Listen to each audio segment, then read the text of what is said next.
we do is deal with the Metro Sports Facility part of that report first, given that we've got John Bridgman, Chief Executive of Otakaro Limited, here with us. John, thanks for joining the meeting this morning. Welcome, good to have you with us. So yes, if you'd like to talk to us about Metro Sports, that would be excellent. Thank you. Good morning, everybody. Let me just see how this works. Cool. So yes, I'd like to thank you first of all for the opportunity to come along and give you a bit of an update on progress on Metro Sport and how we're getting on with that project in partnership with yourselves. So it's 6 months since I was last here, and it's really starting to take shape and have some good work on site. And I thought it was worth kicking off first of all with just a reminder of what it looked like when I was here in the middle of the year. And the contrast to the site now is quite stark. This picture was just taken last week and is you can see quite a dramatic change and progress on site. In spite of the challenges that we're faced with COVID, the project is progressing well. So what I thought this morning was just take the opportunity to talk through some of the individual components and where the project is at. And you can see here there are a number of cranes on site, in particular the large crawler crane in the middle of the site and the fixed tower crane. There's a couple of smaller mobile cranes that are used around the site as well. So the foundations have progressed on all the buildings and a lot of the steel work has been erected. That's all being done by John Jones Steel locally, and the business has been going for about 50 years, and they say this is the largest ever contract they've had in their lifetime. So if we look in a bit closer, you can see that's looking out over the top of the pool building, and you can see the bleachers just up to the left-hand side of the pool in the middle of the shot, which will seat about 1,000 people poolside, and that work is progressing very well. This particular image was taken on Tuesday when the first of the roof trusses were installed. You can see the roof truss sitting in the middle of the picture over the top of the pool as it's being lifted into place.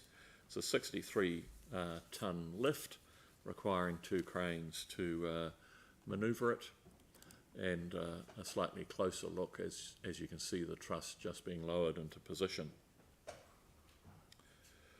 The other lift, that's the biggest lift that's been undertaken in Christchurch of any of the anchor projects. Previously there was a 58-tonne lift on the bus interchange and a 50-tonne lift on Tapai, but at 63 tonnes, it's one of the biggest. And there are about 6 of those lifts that are progressing. Another one happened yesterday, and they're all weather dependent. If the weather holds out, we'll be able to proceed with the rest of them reasonably quickly. So if we have a bit of a look around the site, this shot is taken from the Antigua Street side of the site, and you can see looking out across the building the pools in the front of the picture, what we term the wet bar, and at the back is the dry bar. So you've got the leisure water facilities at the right-hand side of the picture, hydroslide and leisure pools, competition pool in the middle, which is 2 25-metre pools with a movable floor and separation wall that can turn it into a 50-metre pool, and at the far left-hand side, the dive pool. In the middle of between the wet bar and the dry bar is a fitness centre that also includes accommodation for over 100 high-performance sport athletes. So you would have maybe seen some of the press overnight about challenges with the build, in particular around COVID. The classic example is us with the Italian pool builder. No one in New Zealand makes a pool of this grade, and so we've sourced that out of Italy. Most of the pool, or a lot of the pool, is here now, and we've been able to get immigration approval for the specialist resources to come in, and we're just managing our way through the MIQ facilities to get the guys in the country to be able to do the work. They will come and go 2 or 3 times over next year as the work progresses, and so each of those times we've got the instance of trying to get them in the country and through managed isolation. So that's put quite a complexity on this project and how it progresses. And we've got similar instances in other areas. So Merthyr never quite liked the fact we highlight the issue that they have on the project, or we have with them, but it illustrates so perfectly how the project is impacted by the variability of the COVID instance. This is a shot from the south end of the site, so you can see the dive well on your right hand side.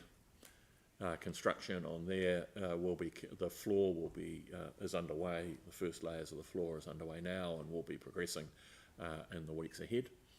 To the left you can see the community courts, and the floor, most of the floor has been built. This is built in a checkerboard arrangement for construction reasons and durability reasons.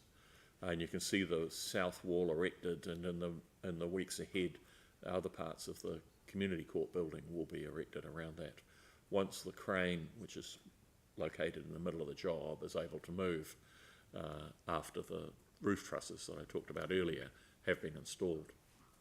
And in the north end you can see the building which has got the show courts, and that's also incorporates a running track and seating for a show event. I apologise for this. It's we were going to have a slide of the heat system, but I thought the presentation was this afternoon, not this morning. But anyway, we're here. The wastewater recovery system is quite an innovative part of the project. It's on this. This is a shot from the south looking north, right on the far left-hand corner past the show courts. We're installing the wastewater recovery plant, and so this is a innovative solution which will cut significant cost off the operations of the facility, captures the latent heat in the sewer that passes down this Armour Street outside, and sorry, not Armour Street, where am I? St Asaph Street, and captures that heat and is used to heat the pools and the facility. And the energy savings are in the hundreds of millions of dollars as a result of that installation. So that's the update I've got for you on MSF. Happy to answer questions on that or other issues. Thank you, John, for taking the time to join us at relatively short notice this morning. So timelines, you indicated, obviously there have been some concerns around the import of the pool, but it sounds as though that's all going well. Where are we at in terms of timelines and delivery on this project? At the moment, we're expecting completion at the end of 2022. End of 2022. Okay, thank you. Any further questions? Yanni. Thanks. I was just interested in what the land conditions are like. Has there been any issues with the quality of the land in terms of the It's building? always been a challenging site, which is why we spent so much money trying to improve it. There's been a lot of work done on stone columns to provide an adequate foundation, and there's ongoing work on ground improvements as the project is being developed. It's a very challenging site. So when it's all finished, will we have an opportunity to understand, I guess, the lessons learnt about things like site selection in regards to like things like ground conditions and what that's done in terms of cost? Yeah, yes, we can have a conversation about that, for sure. It was built in, the site, the costs associated with the site have been built into the project since the beginning. And it was always, it is what we anticipated it to be. Right.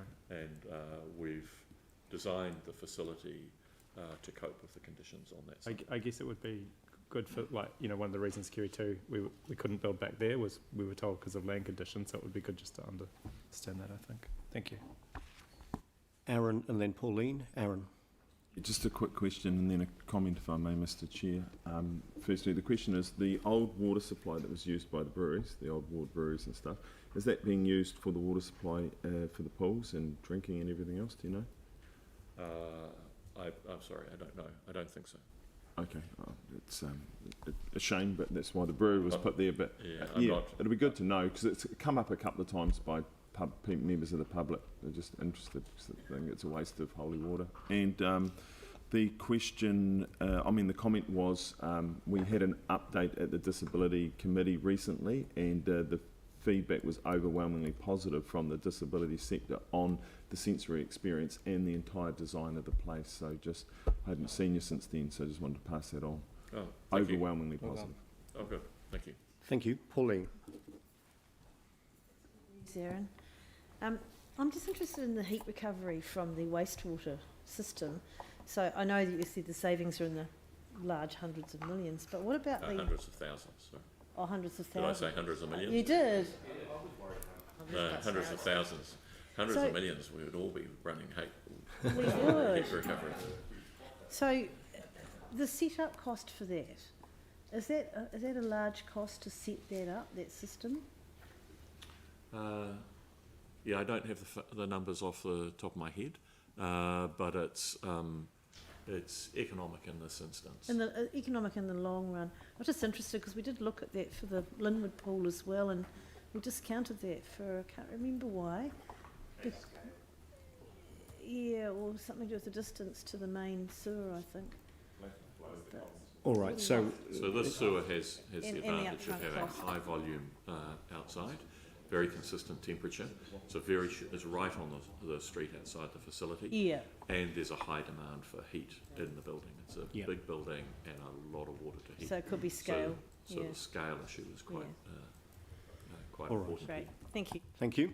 Are there any further questions on Metro Sports? Great. All right, John, thank you very much indeed for taking the time to join us this morning. It's appreciated. Thanks very much indeed. Cheers. Thank you. Okay, so Alistair, have you got any comments on the remainder of the report? No, I'll just say that there were two main, on the capital facilities elected member update, there was just, if I just say performing arts precincts up today, there's a paper up today. The old municipal chambers, we've got a paper up on the 10th of December. There was point 2 in the recommendations regarding the chronological responses to the performing arts precinct. So I've applied that to this paper at this time for record. If there's nothing else, then no, fine. I can go straight to the CMUA report, if you will, on behalf of the board. All right, so is there anything on this Capital Major Facilities elected member update? Any further questions? Jimmy? Only one question, because on page 69, the new hobby center, how the community, the whole community, they try to, to apply for the funding from Rata Foundation. However, Rata reviewed all the concept design mentioned, because original title therapy is not a part of the resource concern application. They are not allowed to apply for the funding. So the topic, I'm not sure our project manager, they are aware of these issues. Yeah, look, I'd have to, sorry, Jimmy, I'd have to go away and get some further information on that. But I'm pretty sure we've, from a design perspective and certainly in the concepts, we've always included for that capability in the future. We won't be applying for it because we haven't got the funding to actually do it. So it could be just the complexity of the applying for the consenting process. So Can I come back to you and just give you Yeah, some yeah, bullet yeah. points I on would that? like to, they Yep. feel, the kind of block, frustrated by this one. Yeah, no, that's fine. So let's take that conversation. Jimmy, let's take that conversation offline. Perfect. Are there any further questions for Alistair on this report? Yanni?